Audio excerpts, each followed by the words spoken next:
Good morning. The hearing board of the South Coast Air Quality Management District is in session. Today is Thursday, November 21st, 2019. Time is 9:00 a.m. and we are meeting in the hearing board room in Diamond Bar.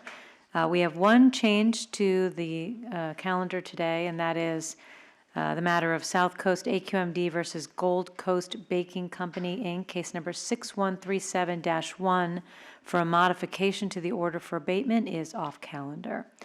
And that means we have two matters on calendar for today, and both probably should not take too long.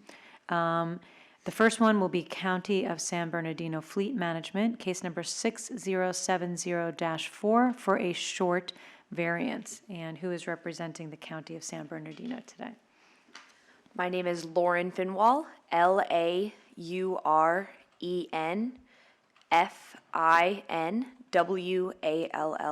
and I'm with the County of San Bernardino Fleet Management as their Regulatory Environmental Specialist. Good morning, Ms. Finwall. Good morning. And who is representing the Executive Officer this morning?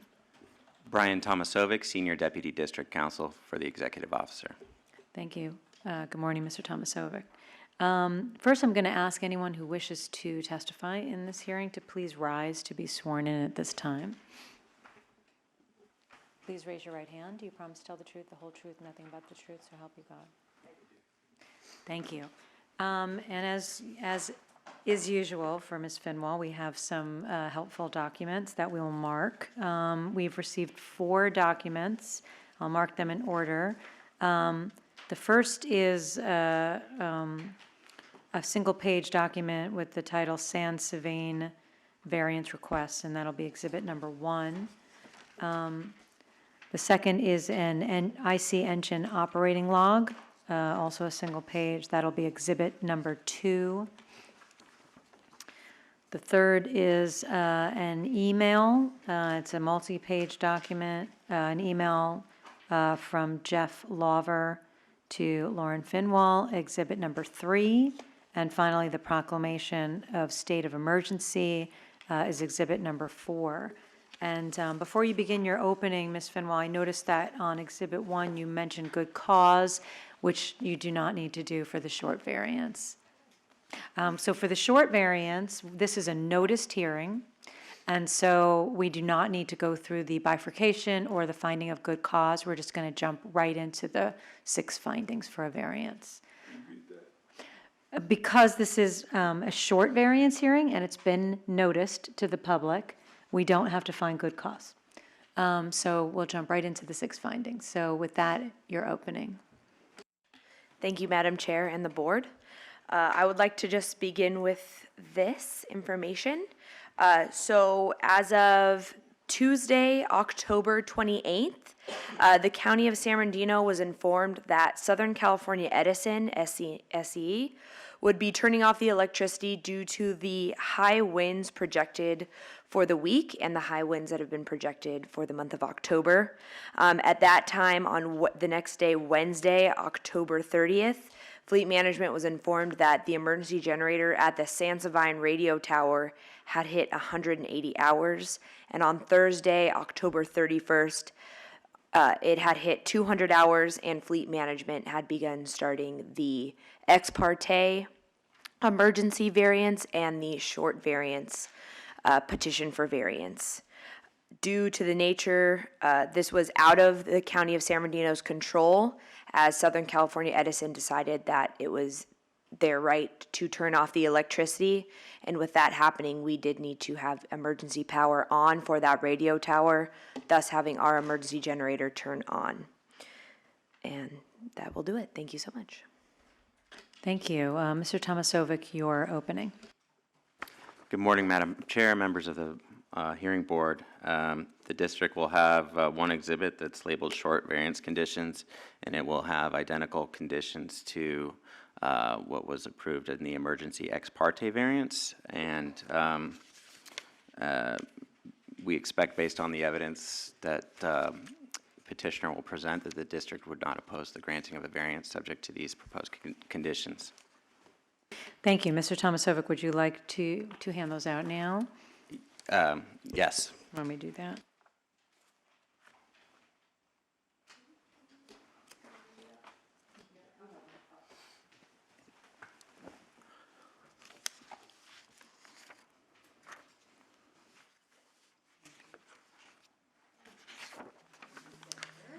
And we will mark the proposed short variance conditions as Exhibit A, as in apple. Okay, and I will turn it to you, Ms. Finwall, if you'd like to begin. Are you going to be the first witness? Would you like, yes, okay, so we'll leave it to you. Awesome. So just to kind of just go over a little bit more of what happened, Southern California Edison turned off the power due to the high winds. We were given the PSPS warning stating that that would begin on Tuesday, October 28th, I believe I have that, or the 29th, I believe, I apologize. And it would start on the 29th and would go on until the 31st. With that happening, and it shows, if you want to look at Exhibit 3 on the second page, with the graph at the bottom, it shows the affected area, the Lytle Creek, that pertains to the area of the San Savine radio tower. So the power was off, and it actually seemed it started on that Monday, the 28th, and the power was off starting for those 3 days, and the power actually returned Friday, November 1st. So with that, our emergency generator had to be turned on to make sure that that radio tower had power. So if any first responders needed that tower to work, it would be in operation. And yeah, that will do it. Mr. Thomas Suffolk, do you have any questions? No, Madam Chair. Board members, any questions for Ms. Finwall? So, Ms. Finwell, did you reference a map, or what were you referencing in Exhibit 3? I don't have a map, and I apologize. No, what did you reference? I was trying to find the graph. On the second page, there's a graph that reads circuits. It starts off with circuits/customers. Oh, okay, the table. And on the third one down, Cosmalia 686, and it says Fontana Rialto, and then reads over at Lytle Creek. That would pertain to the area. Okay, thank you. I misunderstood. No worries. And what is the generator at today? The generator at today, it is at 231.98 hours for the year. Thank you. And the excess emissions are the same as were for the ex parte, and that is, I'll read them. CO 0.19 pounds per hour, NOx 0.51 pounds per hour, PM 0.03 pounds per hour, SOx 0.001 pounds per hour, and VOC 0.03 pounds per hour, only when the engine is run above the 200 hours. That is correct. Okay. Any other questions? Yes. Ms. Finwell, when you said the county of the fleet management was made aware that the generator hit 180 hours, how did that occur? Through the GPS system, Iontra, so that we have the GPS system on the generator. Once that generator hits 180 hours, we are then informed so that we can start getting into the variance process. Okay, thank you. Can you briefly speak to the importance of this tower that is powered by the generator? I'm actually going to direct that to my other witness. Okay, then I'll hold that. Any other questions for Ms. Finwall on her testimony? Senator. On 10/30/19, you hit 180 hours, according to what you have here. Correct. And on 10/31, you hit 200 hours. Correct. Okay. And also on 10/31, under the first dot, good cause, you hit 236 hours. In the same day, you went 36 additional hours. The statement actually reads that as of 2019, so as of today's date, we are at 236.09 hours. Today's date. It says here as of 10/31. Yeah, so, and then after that, it reads that as of 10/31, that's when we had hit the 200 hours. And if going back to the Exhibit 2, it didn't end until November 1st, Friday, November 1st. And if you go back to the top of the variance request, we hit 200 hours at 5:15 a.m. that Thursday morning, and I don't believe it ended until the afternoon of Friday, the 1st, which gives us that 36 hours. Thank you. Any other questions for Ms. Finwall? Okay, thank you. Thank you. You can present your other witness. Jeff Lauber, County San Bernardino Fleet Superintendent. Last name, or first name spelling Jeff, last name spelling Law, V as in Victor, ER. Did you want to ask Mr. Lawver any questions or just hand it over to? I'm just going to hand it over to Mr. Lauber. Okay, I'm going to ask Mr. Tomasovic if you have any questions for Mr. Lawver. Probably not. No, Madam Chair. Okay, then the question I had was if you could just briefly discuss what would happen if you could not run this generator, what the importance of, oh, sorry. Fleet Superintendent. Thank you. So really the importance of what it powers. This generator supports power to the 800 megahertz radio site, which is communication for police, fire, Forest Service, and other agencies within that jurisdiction area. Thank you. Any other questions that board members need answered on the 6 findings for either Mr. Lawver or Ms. Finwall? Yeah, Mr. Balagopalan. Mr. Law, so when the engine hits 180 hours, you get notified by email or by, how do you get notified? Yeah, and it's set up that we get a notification when it hits 180 hours. I receive an email stating that we are about to exceed the 200-hour run time, so we have time to react and to submit the paperwork, appropriate paperwork. And at that location, is there a repeater there too? Yes, there's a repeater. Does the repeater has a name for it, or is just, how do you identify that repeater? It's actually San Savine radio site. Oh, okay, thank you. Senator. Have you had this kind of failure before? It's the first time? Is this the first time, or has it happened before? I believe this is the first time that this particular radio site, this generator has reached the 200-hour mark. So you were well aware of the process in terms of requesting a variance and ex parte and so on? Yes, sir. How'd you learn about all of that? Time is in the essence. All right, thank you. Ms. Finwall, would you like the exhibits that we've marked in evidence? Yes, please. Mr. Tomasovic, any objection? No objection. Okay, exhibits 1 through 4 are in evidence. Any other questions, board members? Okay. And Ms. Finwall, you obviously are requesting, and I don't know that you need to, but you are requesting, because you've put in Exhibit 4, which is the proclamation of a state of emergency, to waive excess emission fees due to the proclamation of a state of emergency. Correct. Okay.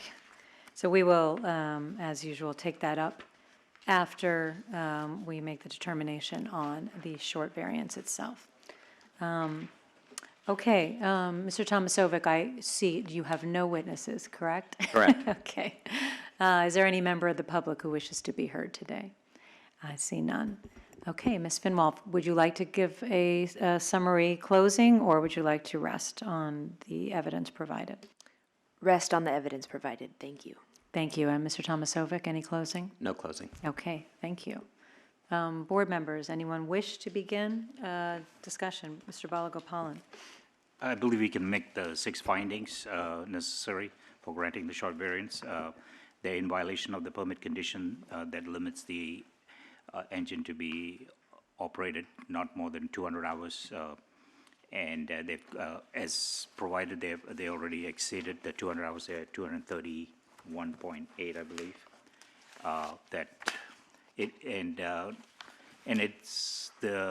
It was beyond the reasonable control as due to the power shutoff that Edison had instituted, and they were given advance warning, but nevertheless, they did. Sometimes they provide the warning, but they don't turn it off. But in this case, they did turn it off, so and so they exceeded the 200 hours. So they were and they were diligent in filing the petition because they got an email notification letting them know when the power was going to be turned off, they were at 180, so they started the process.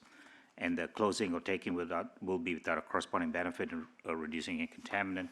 And this radio tower is essential for emergency communication, so it's an essential tool that the firefighters and emergency responders need to. So the engine needs to be operated while during an emergency, and while they have exceeded the 200 hours. Whether they have given consideration to curtailing operations, so the engine will only be run as needed, and 1 hour for test and maintenance. So that's the maximum extent you can curtail that. And during the variance period, they've quantified their emissions, and they provided the hourly emissions. And if the engine runs for testing or for emergency, then that's the emission that they would use to quantify the. I think they've met all this, and I think we can variance. I agree, and curtailment's definitely not an option because they actually need to run the engine when the power is off, and so curtailment is not going to obviate the need for a variance. And the short variance conditions will allow for any monitoring in terms of reporting those hours. And I will note that the short variance conditions do call for the payment of excess emission fees, but there is an asterisk to note that should the board waive those fees, which I think are compelled to do after we make this motion, then it just won't apply. Okay, anyone else? Ms. Verdugo-Peralta. Thank you, Madam Chair. I also wanted to commend you on the good documents that you provided to us so that we are even better able to make the decision. I also agree with my colleagues that it is in the best interest of your organization as well as the district that we go ahead and we go along with the 6 findings. And the fact that it is for emergency purposes, I think, is even more important in the sense that we're looking at this on how you are utilizing the backup generators. And dealing with fire and dealing with the emergency and still filing so timely is very appreciated by this board. Senator, anything to add? Yeah, the governor's declaration says it all in the whereas. It's code section 8558, 65B, C, 8625 explains why very granted among other health and welfare, protection of the public, medical, and so on. So I think that need to use this equipment beyond $2 that's set aside for this purpose. Dr. Bernstein. Closing, no. Making 6 findings never easier. What you do is key integral part to the public safety, and the way that you prepare documents and provide diligence in getting them in as soon as possible to do what needs to be necessary to get the appropriate variance allowed for that emergency generator to continue to operate. Your key public is much appreciated, and thank you. And Thanksgiving.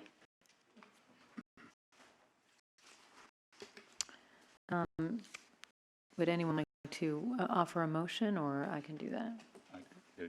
Would you like, Mr. Collins? In the matter of Bernardino County Fleet Management case number 70-4, I move the grant assurance commencing, it will be today, right? Commencing today and continuing through the end of the year, 12/31/2019, from the following rules. it's 203B, and also from permit condition number 4 for permit number G4555. The equipment located at 3910 Road, Idle Creek, code 9258, and the conditions will be set forth in Exhibit A as by District Council. And I think the excess emissions have been identified as, and I'll read the numbers quick. Find that quickly.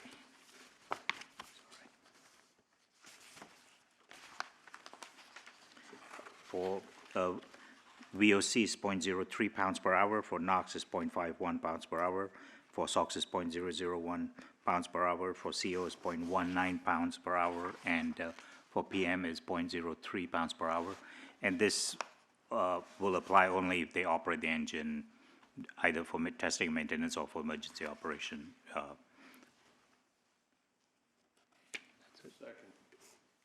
And Dr. Bernstein seconds the motion. Any discussion on the motion? Okay. Ms. Verdugo-Peralta, how do you vote? Aye. I vote yes. Senator, how do you vote? Dr. Bernstein, how do you vote? Mr. Balagopalan, you vote? Yes. Okay, motion passes 5-0. Thank you very much for a very complete presentation, and, oh, we have to take up the fee, thank you. Okay, the fee, we are getting familiar with this section we never invoked before, which is 303P, District Rule 303P, which again reads, all fees associated with this rule shall be waived, no discretion, for any petition for a variance filed as the direct and proximate result of an event declared to be a state of emergency by local, state, or federal authorities. And we have Exhibit 4, which is the declaration of state of emergency, which deals not only with fire, but the fire, that which increases fire danger, including high winds and red flag warnings and advisory, and the need to, the loss of power to the site and the need to operate the generator is directly associated with that and directly caused by that. And so, board members, I would move that in this matter we waive the excess emission fees. Dr. Bernstein seconds that. Is there any discussion on that motion? Okay, how do you vote, Ms. Verdugo-Peralta? Mr. Balagopalan? Yes. Senator? Dr. Bernstein?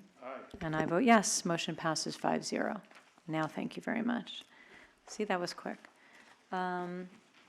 Okay, why don't we just take 5 minutes to shuffle and move people, and then we will call Verizon Wireless, case number 6139-2, also for a short variance. We're off the record for 5 minutes.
We are, excuse me, back on the record, and we're going to call our second matter for today, which is Verizon Wireless, case number 6139-2 for a short variance.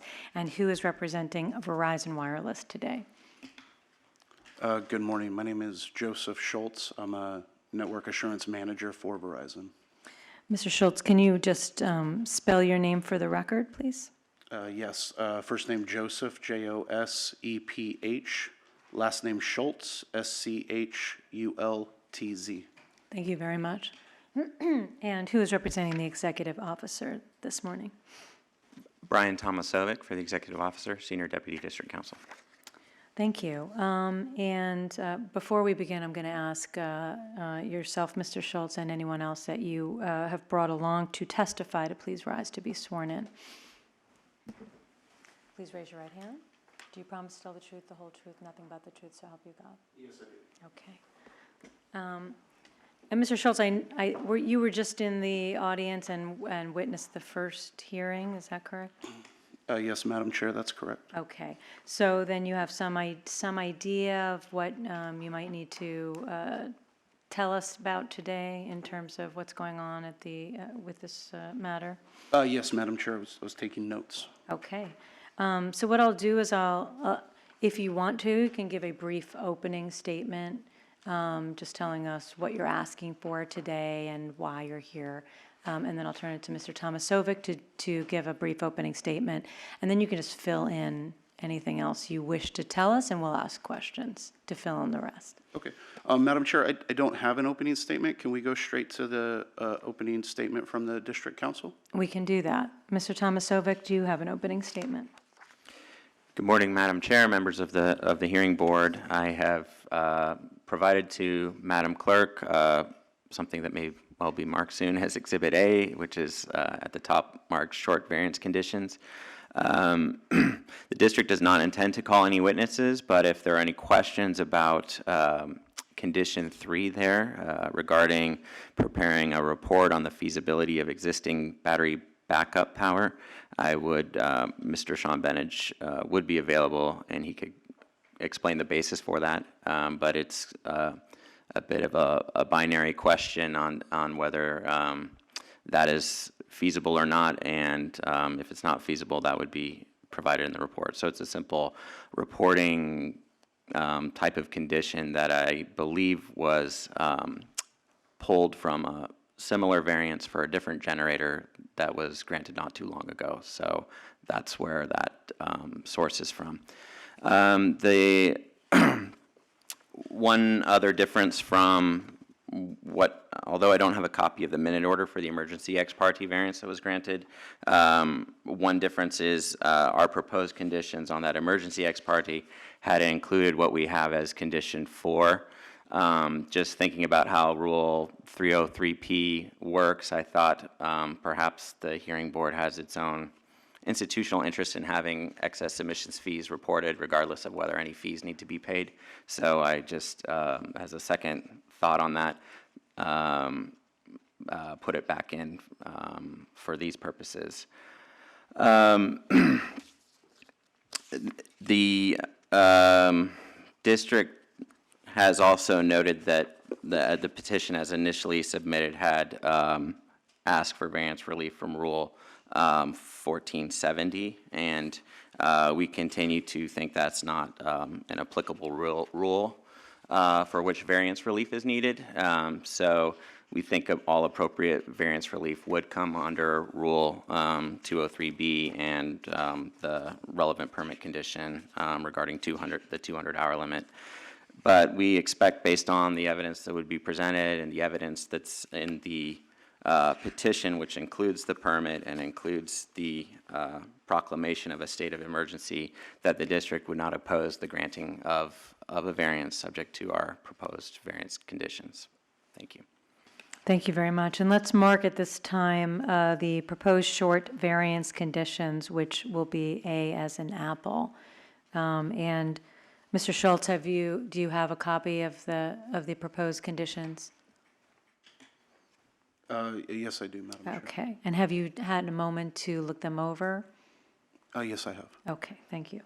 Okay, so Mr. Schultz, if we could start with you, and if you could tell us about the generator, what it powers, and perhaps if you have with you the history of how we got where we are in terms of the number of hours. Okay.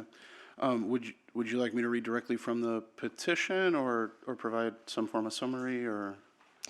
However you wish to do it, but by you either reading it, if that's to your knowledge or person, did you fill out the petition? I did provide the information, yes, the Okay. majority of it. So then, yes, if you would prefer to read, you can do that. However you want to get it into the record and we can understand it, that would be wonderful. Okay. So I guess I'll start with what it powers. So our Sansevane hub has a cell site attached to it, so it does provide cellular service for the general area. And I do have a map of where that location is if you'd like a copy of it. If you think it will help us, Yeah, may I bring it? yes, you may give it to the clerk.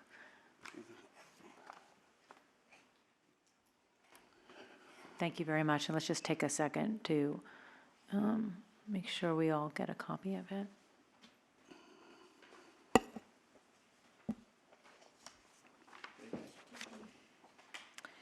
And we will mark this Google map as exhibit number 1.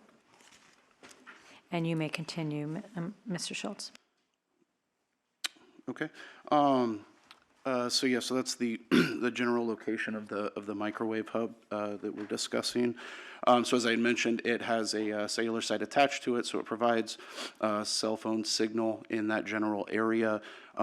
There's also an additional 34 sites that travel through the Sansevane microwave hub, including Sansevane. That'd be a total of 35 sites, and those sites are spread throughout the high desert. Let's see.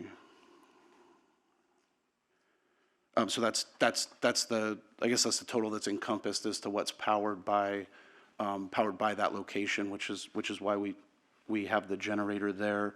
And then I'll read off of this petition. So there was concern about the 200-hour annual operational limit on Thursday, October 24th, as far as concerns of it being reached. The generator had passed 125 hours at that point. And with the ongoing PSPS event extending through the weekend, we had concerns that we were gonna reach that 200-hour limit. So at that point, I reached out to my environmental health and safety representative for Verizon headquarters and made him aware of the situation, so we could start the petition for variance. I would like to note that generator did not exceed 200 hours at that time. So power had been restored on Saturday, October 26th. So it did not reach the actual 200-hour mark. And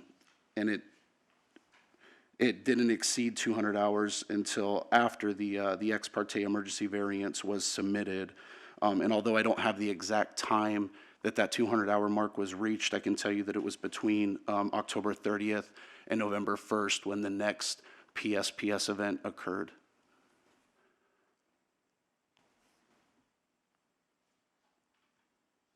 I believe that's all I have. Thank you very much. Mr. Tomasovic, do you have any questions? And just to make clear, the 200-hour limit is something that restarts on January 1st?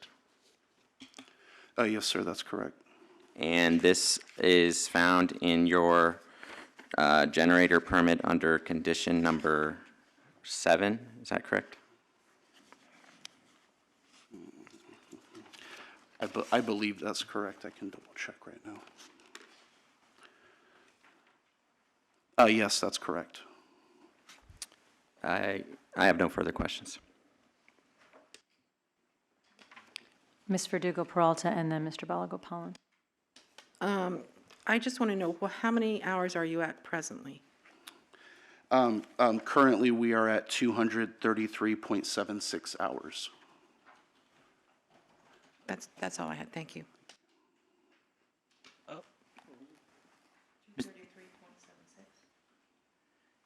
Mr. Schul, you were here when the other county of San Bernardino, and the address they gave is the same as yours, the location address. So are they very adjacent to each other or close nearby? They're very close, close proximity, sir. Approximately how far? I couldn't tell you specifically. The location address is the same for both.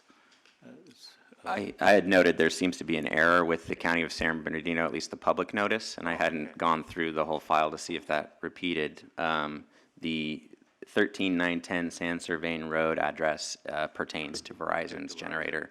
And so I don't know whether that poses a need for an administrative type of correction on the prior one, but in terms of permit addresses, the San Servain Road does pertain to Verizon's generator. I think we can make a technical change to that, Yeah, I think maybe being as we all understood which one we were talking about. Right. I think it might be, let me double check on the permit of the San Bernardino, if we were listed. They have different zip codes, I think. Yeah.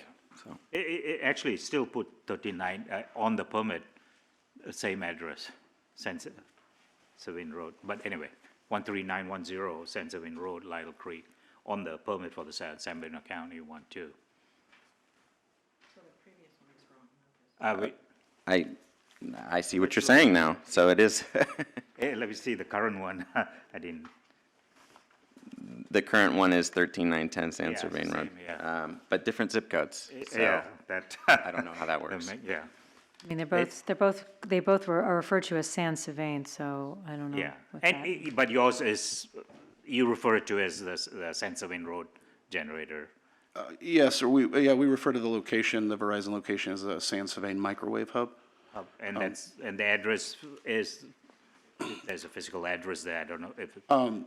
So I don't know if that, like, if I try to punch that physical address in, it doesn't take me anywhere, so we typically have to use the latitude and longitude of the location. Yeah. And notice that this engine is propane fired, it's not a diesel backup. Yes, sir, that's correct. And how many gallons storage capacity is there? And I was just curious, that's all. I mean, I'm just wondering, in case if you don't have access to it, how long will the supply last? You know, sometimes we have heard other cases where there's a snowstorm and there's no access to the generator. Yes, sir. Unfortunately, I don't have that information readily available, but I am confident that generator with a full propane tank can last somewhere between 1 to 2 weeks if needed. Okay. Okay, thank you. Senator, do you have a question? See, in the petition, you had a lot of power interruptions, Yes, sir, that's correct. and at the time you applied for the petition, what was the hour rated on the equipment at that time? So at the time that I made my environmental health and safety representative aware, which was on October 24th, the generator had just exceeded the 125-hour mark. And the reason, I believe that was a Friday, the reason for concern is that there wasn't a clear indication on when that PSPS event was going to end. So I was confident if I just add up the hours in the weekend that by Monday we would have exceeded 200, so. By what amount did you exceed 200? So at that point, we didn't exceed 200 because on Saturday, so that was on the Thursday, my apologies, on Saturday, October 26th, before the generator had eclipsed 200 hours, power had restored. So we hadn't. So you had about 33 hours on October 24th. So, Yes, sir. well, I can see it's all adding up. Very good, thank you. I just had a follow-up, Julie. I just had a follow-up. Yes, Mr. Just a Rutherford. follow-up to the Senator's question.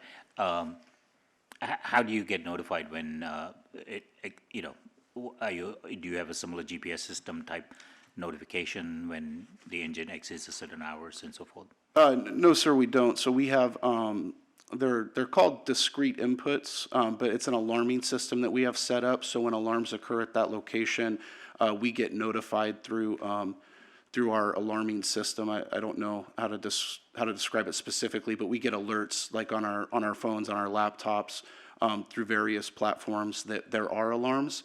And then we recently installed a webcam on the actual hour meter of the generator, so we can presumably log in at any moment to see what the actual readings currently are, so we can keep better track of it. What triggers the alarm? If the engine starts, that's when it triggers alarm? Yes, sir. For the generator running alarm, it's a normally closed discrete input. So when the generator starts up, it opens that connection, and that's what creates the alarm. And then you check the hours to see where it is at? Yes, through the yes, sir. Through the webcam? Yes, sir. That's correct. Oh, but you do have technicians going there for maintenance once a month or some frequency? Yeah, so currently we perform annual maintenance with a third-party vendor once a year on the generator. And then our field engineers, they at minimum check the run hours on a monthly basis, remotely and update, and then once a quarter they physically verify the site as well. Okay, thank you. Do you know what is referred to or what is meant by the proposed condition number 3, the looking into the feasibility of using existing battery backup power for 1 hour to reduce the use of the ICE?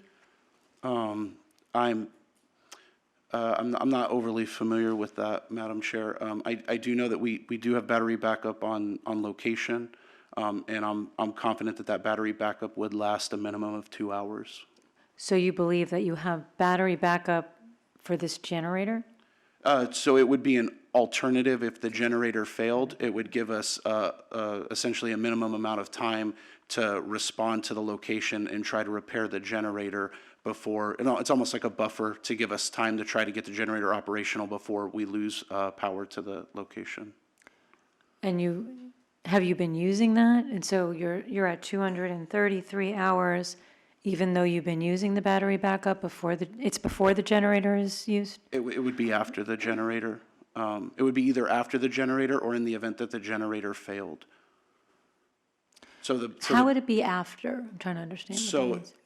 for example, if, like during the winter months, if something happened to the fuel line of the generator, or if the generator ran out of propane, or if the generator had a failure that caused it to stop, the site would then go on to its battery reserves, which essentially would give us a limited time frame to respond and try to repair the generator.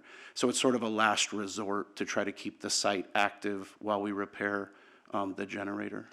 And I think what's being suggested here is the feasibility of using that backup power before the generator runs to avoid those short outages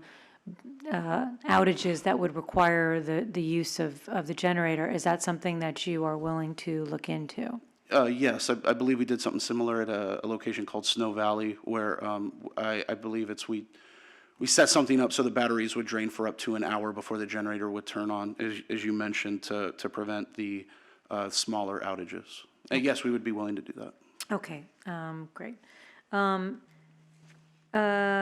Okay, I'm looking at what you're asking for relief from, and I know that in the ex parte, it was just the condition 7 of your permit, not Rule 1470.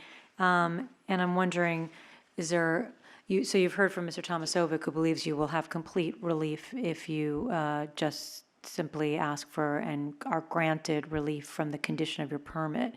Is there a particular subdivision of 1470 you still wish to have us look at? It's a big rule. And if not, I think Mr. Tomasovic is the position of the district is you are covered if you have just, and in similar cases, like the one you witnessed this morning, we don't generally grant relief from 1470. Okay.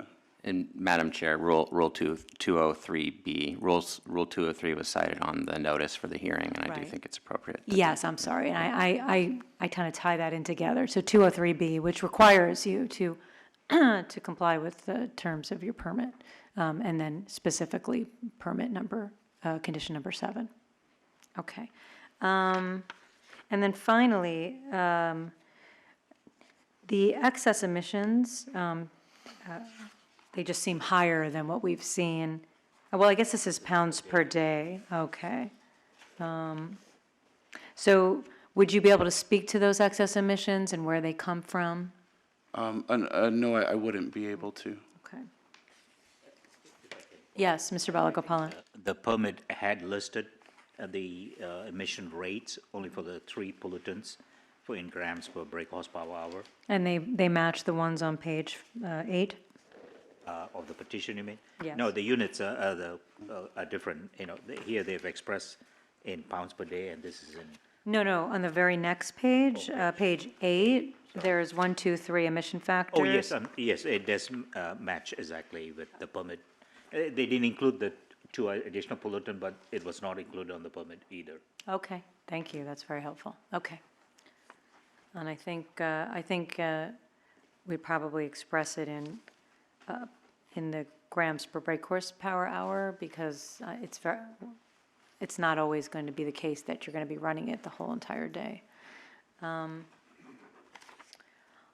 Okay, anyone else have any questions? Actually, it's more for Mr. Thomas, and I know I should be questioning it, but here, the inspector listed is different. I'm just wondering, with the previous petition for the same location, we had I think Inspector Davenport, and here is a different inspector.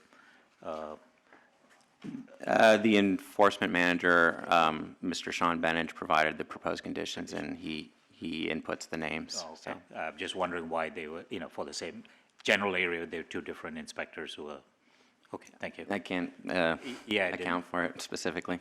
Okay, thanks. Senator?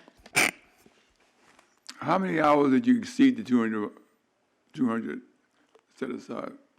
By the end of 10/28, how many hours did you exceed the 200 hours?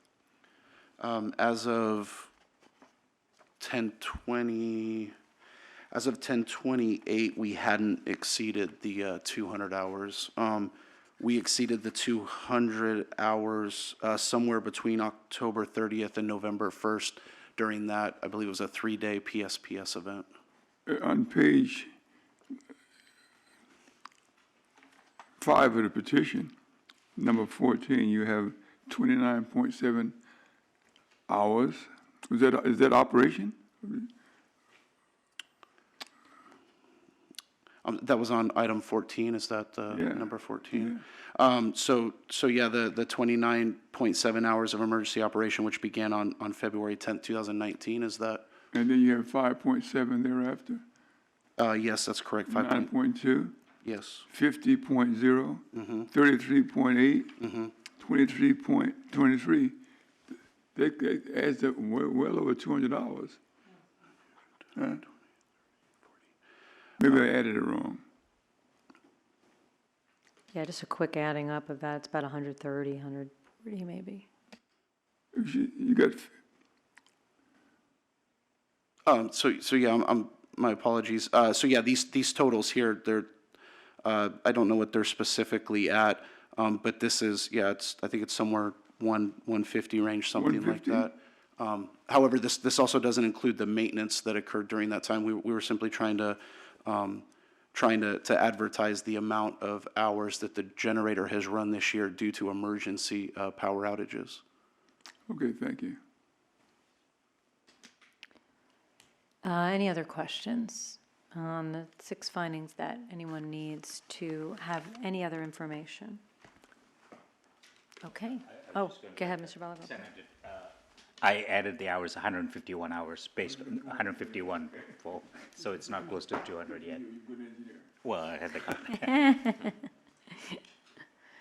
Okay. All right, so I'm gonna, and again, I'll just, to be complete, Mr. Tomasovic, you have no witnesses to present. No, Madam Chair. Thank you. Is there any member of the public who wishes to be heard today? Okay, seeing none. Mr. Schultz, would you like to give a closing statement, or would you like to rest on the evidence? I would like to rest on the evidence. Thank you, Madam Chair. Thank you. Mr. Tomasovic, do you have a closing statement? Just briefly, again, the district does not oppose the granting of the variance. We believe it's an appropriate recourse for Verizon to seek out these variances. I believe there is potentially an unrelated generator and an unrelated pending petition also for a variance that may well come before the hearing board. And this is the right actions that we expect of facilities that manage generators of this type. And in my, this is a bit extrinsic to this case, but in my own past enforcement work, I'd known Verizon to self-report violations for its generators when it's unable to make an accounting to know that it needs to come in for a variance. And so that's kind of the conduct that we would hope to see from all facilities. Thank you. Thank you for that, Mr. Tomasovic. And I want to say that normally we have a really fine line between when companies come and say, oh, we have 150 and we have hours and we have a 200-hour limit, and we say, oh, where's the emergency? I think Verizon made the right choice when I looked at this for ex parte, knowing that it was a Thursday or Friday and the hearing board is closed on a Monday, and knowing you're in the middle of an event. It was the right choice to make, and so we also just want to say it was a good choice to come in early, and we appreciate that. As for the 6 findings, I think they can be easily met. The violation is of condition number 7 of the permit for the generator and 203B, District Rule 203B, with regard to the 200-hour limit. It was exceeded already sometime between October 30th and November 1st, and currently is over the 200-hour limit. The conditions were beyond reasonable control. This was, as we all know, a state of emergency in the state and certainly in our region. Fires, high winds, and the power was simply cut, and the generator needed to be run. The arbitrary or unreasonable taking of property is if we don't grant this variance, this generator can't be used. And this generator powers a very, very important communications hub in San Sivane, and it's clearly a high fire area, red flag warning area. And so those communications are very vital. And any that closing or taking would certainly be without a corresponding benefit in reducing air contaminants. If the power is cut, there's clearly an emergency situation, and the need is higher than what we see in excess emissions. And the excess emissions are expressed in terms of pounds per day, and that's not the usual case that it would run an entire day, but now I've lost it, but it's somewhere in here. You would think I know where things are. There we go. It's listed as 10.47 pounds of NOx per day and 13.96 pounds of CO per day and 10.47 pounds of VOC per day. But in terms of, we don't have a pounds per hour, but in terms of grams per brake horsepower hour, we've got 1.5 of NOx, 1.5 of VOC, and 2.0 of CO. And given the need for this generator, I believe that finding can be made. Curtailment's not an option. This is a generator. It's used for emergencies, except for the fact that Verizon is willing to look into the potential of curtailing the use with battery backup power, and that will be in the conditions. Reducing excess emissions to the maximum extent feasible is just not using the generator, as it's not supposed to be used for anything other than emergencies or maintenance, necessary maintenance of just 1 hour per month, according to the proposed conditions. And monitoring will take place in terms of the usage and reported to the district. And also the excess emissions, which we will take up after this, the question of whether it falls into that district rule, which would waive excess emission fees, but we'll take that up second. Anyone else have any thoughts on the findings? Yes, Ms. Vertigo-Proctor, did you? Oh, no, okay. Once again, the governor issued a proclamation declaring an emergency situation here as relates to this request, and that should be an added reason why it should be granted, I think. Yeah, I agree, thank you. I was just going to say, I agree with all your findings, so I think we can make the 6 findings to grant the variance. Okay, then I will offer a motion. On the matter of Verizon Wireless, case number 6139-2, I move that we grant a short variance commencing today and continuing through the end of the year, December 31st, 2019, as the hours reset on January 1st of 2020. It will be for the generator, and we've determined that it is in fact at, no, what was the address? I know, maybe I was going to suggest maybe we just read the coordinates. I think that would be more precise. They provided that in the map. I think that works fine for And me. that will differentiate from the previous one in case there's some confusion. Okay. And they may have used that physical address because that might be the most, this is a remote area, so they don't actually have a, location to drop a mail, so. Is this the I coordinates? think you can use either, the bottom one, it's in either the decimal degrees, 34 point. Can you read that? Because I don't know how you read that. So, it'll be for the generator located at 34.2136648 and negative 117.500839. That's the latitude and longitude for this location of the generator. Thank you. And it will be from District Rule 203B, and specifically condition number 7 of the permit to operate G30484, and that condition is the 200-hour limit on the generator. I further move that we include the short variance conditions of Exhibit A in their entirety. And the excess emissions are, I think we'll express them in the grams per brake horsepower hour of 1.5 grams per brake horsepower hour of NOx, 1.5 grams per brake horsepower hour of VOC, and 2.0 grams per brake horsepower hour of CO. And that completes my motion. Yes, I did. It is today through December 31st, 2019. And it includes December 31st. Any other discussion? Or is there a second? I second the motion. Okay, thank you. Ms. Verdugo-Peralta seconds the motion. Is there discussion on the motion? Okay, seeing none. Senator, how do you vote? Aye. Dr. Bernstein, how do you vote? Aye. Mr. Balagopalan, how do you vote? Yes. Ms. Verdugo-Peralta, you vote? Aye. And I vote yes. Motion passes 5-0. And then there is the question of fee waiver. Again, we don't have it here, but I think we can introduce as hearing board exhibit number 1, the proclamation of emergency, state of emergency, which was exhibit number 4 from the previous hearing. If, It is here, I think. oh, it is? Oh, I'm sorry, I don't have to do that. Okay, it is attached to the petition, never mind. Okay. So again, given, oh, that's the wrong one.